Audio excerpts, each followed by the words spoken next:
ಎಲ್ರಿಗೂ ನಮಸ್ಕಾರ.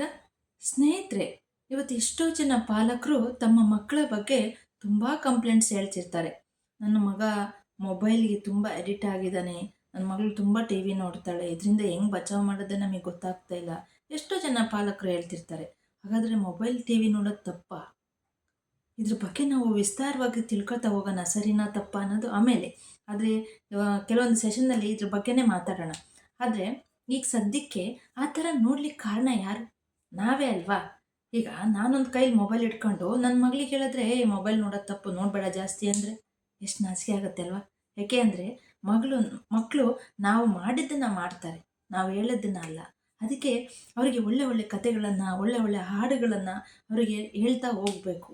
ಆದರೆ ನಾವು ಹಂಗೆ ಮಾಡಲ್ಲ. ಮೊಬೈಲಲ್ಲೇ ಟಿ ವಿನಲ್ಲೇ ಹಾಡನ್ನು ಹಾಕ್ಬಿಟ್ಟು ನಾವು ಒಂದು ಮೊಬೈಲ್ ಇಟ್ಕೊಂಡು ಕೂತು ಬಿಡ್ತೀವಿ. ಅದಕ್ಕೆ ಅವು ಎಡಿಟ್ ಆಗ್ತವೆ. ಬನ್ನಿ ಇವತ್ತೊಂದು ಅದೇ ಥರದ್ದು ಒಂದು ಹಾಡು ಹೇಳ್ತೀನಿ. ನೀವು ಸಾಧ್ಯವಾದರೆ ಇಂಥ ಹಾಡುಗಳನ್ನು ಹಾಡ್ತಾ ಇರಿ ಮಕ್ಕಳ ಜೊತೆ. ಹಾಡ್ತೀರಲ್ಲ? ಬನ್ನಿ ಹಾಗಾದರೆ.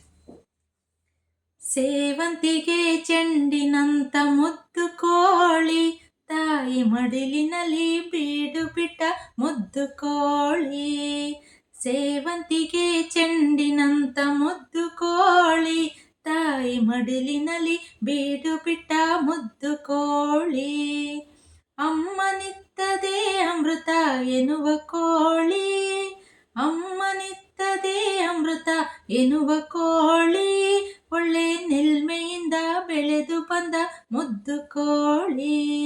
ಸೇವಂತಿಗೆ ಚೆಂಡಿನಂತ ಮುದ್ದು ಕೋಳಿ, ತಾಯಿ ಮಡಿಲಿನಲ್ಲಿ ಬೀಡು ಬಿಟ್ಟ ಮುದ್ದು ಕೋಳಿ. ತಾಯಿ ತೊರೆದು ಗಳಿಗೆ ಕೂಡ ಅಗಲಲಾರದು, ತನ್ನ ಸೋದರರ ಮರೆತು ಬಿಟ್ಟು ಮೆರೆಯಲಾರದು. ತಾಯಿ ತೊರೆದು ಗಳಿಗೆ ಕೂಡ ಅಗಲಲಾರದು, ತನ್ನ ಸೋದರರ ಮರೆತು ಬಿಟ್ಟು ಮೆರೆಯಲಾರದು.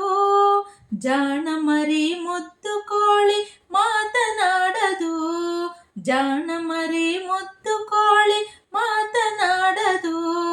ತನ್ನ ಸಾಕಿದವರ ಬಿಟ್ಟು ದೂರ ಓಡಿ ಹೋಗದು, ತನ್ನ ಸಾಕಿದವರ ಬಿಟ್ಟು ದೂರ ಓಡಿ ಹೋಗದು. ಸೇವಂತಿಗೆ ಚೆಂಡಿನಂತ ಮುದ್ದು ಕೋಳಿ, ತಾಯಿ ಮಡಿಲಿನಲ್ಲಿ ಬೀಡು ಬಿಟ್ಟ ಮುದ್ದು ಕೋಳಿ. ಪ್ರೇಮವಿರುವ ಮನೆಯದುವೆ ನಿತ್ಯ ಸುಂದರ, ಆ ಪ್ರೇಮ ಭರಿತ ಹೃದಯವದು ದೇವ ಮಂದಿರ.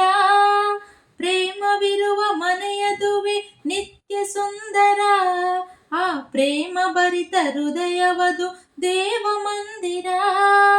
ದೇವನವನೇ ಪ್ರೇಮ ರೂಪ ದಯಾ ಸಾಗರ, ದೇವನವನೇ ಪ್ರೇಮ ರೂಪ ದಯಾ ಸಾಗರ.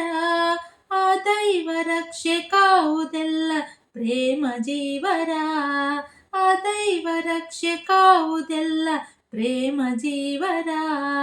ಸೇವಂತಿಗೆ ಚೆಂಡಿನಂತ ಮುದ್ದು ಕೋಳಿ, ತಾಯಿ ಮಡಿಲಿನಲ್ಲಿ ಬೀಡು ಬಿಟ್ಟ ಮುದ್ದು ಕೋಳಿ. ಸೇವಂತಿಗೆ ಚೆಂಡಿನಂತ ಮುದ್ದು ಕೋಳಿ, ತಾಯಿ ಮಡಿಲಿನಲ್ಲಿ ಬೀಡು ಬಿಟ್ಟ ಮುದ್ದು ಕೋಳಿ. ಕೇಳಿದ್ರಲ್ಲ ಸ್ನೇಹಿತರೆ, ನೀವು ಈ ಥರ ಒಳ್ಳೆ ಒಳ್ಳೆ ಹಾಡುಗಳನ್ನು ಹಾಡಿ ಆ ಮಕ್ಕಳ ಹತ್ರ ಸ್ವಲ್ಪ ಸಮಯವನ್ನು ಕಳೀರಿ ಅಂತ ಹೇಳ್ತಾ ಧನ್ಯವಾದ ಸ್ನೇಹಿತರೆ. Thank you.